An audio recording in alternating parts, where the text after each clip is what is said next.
olen praegu siin heade mõtete linnas Tartus ja vaatan Tartu poliitikat ja mõtlen, et midagi on läinud küll heade mõtetega untsu. Ei olnud hea mõte toetada Isamaad nendel valimistel siin, sest et tuligi välja nii, nagu ma ennem valimisi hoiatasin, valid muutuse Isamaaga ja saad sellesama vana Reformierakonna. On hämmastav, millise kiiruse ja kergusega on isamaalased otsustanud loobuda oma valijatele antud lubadusest kukutada Tartus igipõline reformierakondlaste võim, keda nad kritiseerisid ennem valimisi nii selle eest, et nad ei suuda valitsemisega hakkama saada riigis, Tallinnas, Tartus ega mujal Eestis.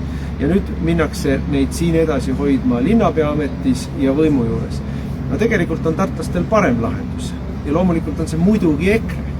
Tegelikult peaks Tartu isamaalased nüüd võtma selle initsiatiivi, et tegema suure koalitsiooni Tartus Reformierakonna välistamiseks, Reformierakonna opositsiooni jätmiseks ja selles koalitsioonis saaksid olla Isamaaga koos EKRE, seal saaksid olla keskerakondlased ja seal saaksid olla Eesti 200-lased. See on tehtav, kui isamaalastel oleks iseloomu ja põhimõttekindlust ja ausust oma valijate ees.